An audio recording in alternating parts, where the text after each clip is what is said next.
प्राची बेटा उठ जाओ, सुबह कब की हो गई है। शंकरदा तुझे 4 बार आवाज़ देकर गए हैं, अब तो उठ जा, कॉलेज नहीं जाना है क्या। प्राची उठते ही, कॉलेज नहीं मम्मा, शॉपिंग, वो भी न्यू ईयर की। प्राची उठकर सबसे पहले अपने दोस्तों को कॉल करके मॉल पहुंचने के लिए कहती है। मॉल पहुंचने पर बहुत शॉपिंग करती है। शॉपिंग के दौरान प्राची का पैर फिसल गया। वो गिर ही रही थी कि एक स्टाफ ने उसे पकड़ लिया। प्राची उसे गौर से देखने लगी। प्राची की नज़रें उससे हट नहीं रही थी। जब वो स्टाफ प्राची से कहता, ma'am are you okay? Prachi, या आई एम ओके। इतने में प्राची की दोस्त कहती, अब चलो तो सही। वो चलते हुए पीछे मुड़कर उस स्टाफ को देखती रही। वो हर दिन उस मॉल में जाने लगी, कभी दोस्तों के साथ तो कभी अकेले, और एक दिन मौका पाते ही दूसरे स्टाफ से उस लड़का के बारे में पूछने लगी। एक स्टाफ ने बताया उसका नाम रोहित है। हमेशा मॉल आने की वजह से रोहित के आसपास जो स्टाफ खड़े रहते हैं वो सभी रोहित से कहते, ये लड़की तुम्हें रोज देखने आती है और आज भी तुम्हें वहाँ से घूर रही है। मैंने नोटिस किया है, एक लम्हे के लिए अपनी नज़र तुमसे हटाती नहीं। रोहित, तुम सभी पागल हो गए हो। विशाल, रोहित फ्रेंड नहीं दोस्त, वो मुझसे 3 दिन पहले तुम्हारा नाम भी पूछ रही थी। रोहित, तुमने क्या बताया? विशाल, तुम्हारा नाम और क्या। सभी स्टाफ मिलकर, ले दोस्त वो यहीं आ रही है। प्राची रोहित के पास जैसे आई, सभी स्टाफ अपने अपने जगह में जाकर खड़े हो गए। प्राची रोहित से, नाम क्या है तुम्हारा? रोहित, क्यों? प्राची, पूछ रही हूँ, ऐसे भी मुझे पता है। रोहित, जब पता है तो पूछ क्यों रही हो? प्राची, रोहित नाम है तुम्हारा, ये लो मेरा नंबर, इस नंबर पर कॉल कीजिएगा, मुझे आपसे एक बार मिलना है। रोहित, मुझे कॉल नहीं करना और ना मिलना है। प्राची, ठीक है, तो मैं फिर कल मॉल आऊँगी, जब तक कॉल नहीं आएगा तब तक आती रहूँगी। ये कहकर वो चली गई। रोहित दूसरे दिन प्राची को कॉल करके कहता, मैं रोहित बोल रहा हूँ, बोलो कहाँ मिलना है। प्राची किसी पार्क में बुलाती है। प्राची अपने बताए हुए वक्त से पहले पहुंचकर रोहित का वेट करती है। रोहित के पहुंचते ही उससे कहती, मैं तुम्हें पसंद करने लगी हूँ उस दिन से जब पहली बार तुम्हें देखा, और मैं तुमसे शादी करना चाहती हूँ। रोहित शादी से इनकार कर देता है। प्राची उसकी इनकार की वजह पूछती है, तभी वो कहता, मेरा और तुम्हारा कोई मेल नहीं है। मैं एक मिडिल क्लास फैमिली से हूँ। मैं मॉल में सिर्फ खड़ा होना जानता हूँ, परचेज करना नहीं। तुम उस मॉल की वो कस्टमर हो जो मेरे 1 मंथ की सैलरी से 5 गुना ज़्यादा शॉपिंग करके एक बार में जाती हो। मैं खुद अपनी ज़रूरत को पूरा नहीं कर सकता तो तुम्हारी ज़रूरत को कैसे पूरा करूँगा। तुम्हारी जैसी अमीर लड़की मेरे लिए नहीं बनी है। प्राची उसे समझाती कि मैंने भी गरीबी देखा है, मेरे लिए पैसा का कोई मोल नहीं है। आज मॉल से ले रही हूँ, कल फुटपाथ से खरीदूंगी। मुझे एडजस्ट करना आता है। अगर तुमने अब भी ना कहा तो मैं इस लेक में अपनी जान दे दूंगी। रोहित हंसते हुए, नौटंकी नहीं करो, चलो घर चलते हैं। ठीक है, मुझे कुछ टाइम दो सोचने का। प्राची, कोई टाइम नहीं, अगर तुमने अभी हाँ नहीं कहा तो मैं इस झील में कूदकर जान दे दूंगी। रोहित, अरे नहीं, मैंने हाँ किया, ठीक, अब चलो, और हाँ, अब रोज़ मॉल नहीं आना। प्राची, ओके, अब रोज़ नहीं आऊँगी। ये बोलकर वो दोनों निकल जाते हैं। प्राची बहुत खुशी खुशी घर पहुंचती है। घर पर उसके पापा के बेस्ट फ्रेंड का बेटा मनीष रूम में बैठकर कॉफ़ी पी रहा था। प्राची को देखते ही कहता, प्राची 31 दिसंबर की रात रेडी रहना, हम तुम्हें लेने आएंगे। प्राची, मुझे तुम्हारे साथ कहीं नहीं जाना बोलकर ऊपर चली गई। मनीष प्राची के पिता से, अंकल क्या हुआ प्राची को? प्राची पिता, कुछ नहीं हुआ बेटा, तुम जाओ अभी, वो रेडी रहेगी। मनीष चलता हूँ बोलकर निकल जाता है। फिर प्राची के पिता उसके रूम में जाते हैं और उसे कहते, तुम नीचे मनीष से इस तरह से बातें क्यों की? प्राची, जिस तरह के इंसान होते हैं उसी तरह से बात करना चाहिए। प्राची के पिता अपनी बीवी से कहता, दामिनी इसे समझा दो, आज जो कुछ भी है सिर्फ राजन के बदौलत। अगर राजन मुझसे प्राची के हाथ मनीष के लिए नहीं मांगता तो हम लोग पहले के जैसे रहते हैं, लेकिन आज इस रिश्ते की वजह से हम लोगों के पास सब कुछ है। उन लोगों ने बिजनेस में कितना सपोर्ट किया है, इसलिए उसे समझा दो कि उसके साथ बदतमीजी ना करे और चुप से उसके साथ चले जाए।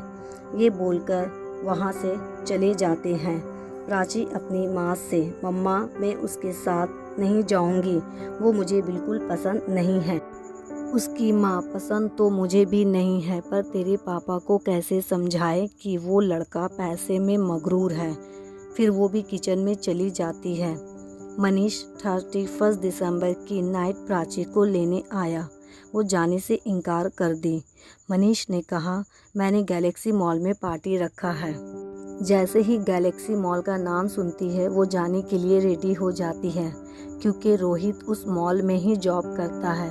वहाँ पहुँचने के बाद मनीष ड्रिंक करता और लड़कियों के साथ डांस में मशगूल हो जाता है।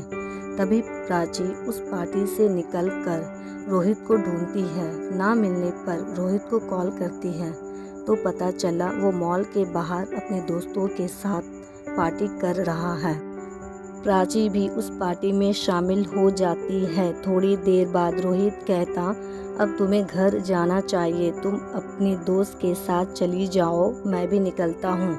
प्राची कहती, रोहित मैं अपने पापा के दोस्त के बेटे के साथ आई हूँ, मैं उसके साथ नहीं जाना चाहती, तुम मुझे घर तक छोड़ दो, क्योंकि वो अभी इतना पिएगा कि वो खुद घर तक नहीं पहुंच पाएगा। लास्ट ईयर मुझे ऐसी अकेला छोड़ दिया था, इस बार तो मैं नहीं आती।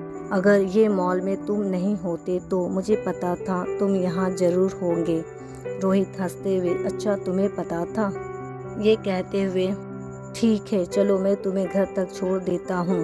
तभी मनीष का ड्राइवर प्राची को देख लेता है रोहित के साथ। रोहित प्राची को घर तक पहुंचाकर अपने घर चला जाता है। दूसरे दिन मनीष अपने दोस्तों के साथ मॉल आता है और रोहित से कहता है, मैं प्राची से शादी करना चाहता हूँ, तुम उसका पीछा छोड़ दो। कल तुम उसे घर तक छोड़ने गए थे ना, दोबारा उसके आसपास भी नहीं दिखना चाहिए, नहीं तो बहुत मारूंगा। रोहित कहता, शायद तुम्हें बता दूं, प्राची मुझसे प्यार करती है। ये सुनते ही मनीष रोहित को पीटने लगता है। उन दोनों में मारपीट शुरू हो जाता है। तभी मॉल के स्टाफ पुलिस को कॉल करके बुला लेता है। पुलिस के आने से पहले ही मनीष वहां से चला जाता है। रोहित भी सब ठीक कहकर पुलिस को जाने के लिए कहता और फिर से रोहित अपनी जगह में खड़ा हो जाता है। थोड़ी देर बाद प्राची रोहित को कॉल करके कहती, पापा ने मेरी शादी इस हफ्ते तय कर दिया है। मनीष मेरे घर आया था, पता नहीं पापा से क्या कहा जो पापा ने इस हफ्ते का डेट फिक्स किया है। रोहित ने कहा, मुझे पता है, मनीष मॉल आया था और हम दोनों में लड़ाई हुई है, तुम टेंशन नहीं लो, सब ठीक होगा। तुम्हारी शादी उससे तो नहीं होगी, हम कुछ सोचते हैं, अभी के लिए तुम शादी से इनकार नहीं करना। प्राची ठीक है कहकर कॉल रख देती है और खुद भी शादी की तैयारी में लग जाती है। घर में शादी की तैयारी बहुत ज़ोर शोर से हो रही थी। शादी वाला दिन प्राची अपने कमरे में तैयार होती है। नीचे कुछ लोग डांस करने के लिए आते हैं। उसमें रोहित और उसका दोस्त भी लड़कियों के ड्रेस में डांस करते करते ऊपर प्राची के रूम में चले जाते हैं और उसे एक प्लान बताकर नीचे चला आता है। प्राची मंडप में जाती है और मनीष के बगल में बैठ जाती है। तभी अपना दुपट्टा उस हवन में डाल देती है और धीरे से दुपट्टा में आग लग जाता है। उस दुपट्टा को देखकर मनीष दूर भाग जाता है और दूसरे से हेल्प मांगता है।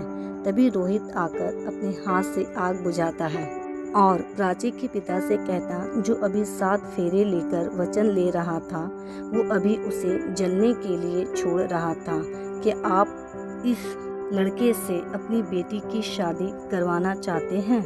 अगर मैं चाहता तो इसे भगाकर शादी कर लेता, पर इसकी असलियत आपके सामने लाना ज़रूरी था। दौलत और शोहरत ना देखकर अगर आप अपनी बेटी के लिए एक केयर करने वाला लड़का ढूंढते तो मैं कभी आपकी बेटी के सामने नहीं आता। ये लड़का सही नहीं है। मैं आपकी बेटी से प्यार करता हूँ, लेकिन ना मेरे पास दौलत है और ना शोहरत। मैं एक मिडिल क्लास फैमिली से हूँ, पर आपकी बेटी को खुश रखूँगा। इतने में मनीष रोहित को धक्के देकर कहता, तुम बकवास ना करो और निकलो यहाँ से। तभी प्राची के पिता मनीष से, तुम यहाँ से चले जाओ, नहीं तो मैं पुलिस को बुलाऊंगा। मेरी बेटी की शादी किससे होगी ये मैं तय करूँगा। तुम अभी जाते हो या पुलिस को कॉल करूँ? मनीष पुलिस के नाम सुनते ही वहाँ से चला जाता है। प्राची के पिता रोहित से, क्या तुम मेरी बेटी से अभी इस मंडप पे शादी करोगे? क्योंकि तुम मेरी बेटी के लिए परफेक्ट हो।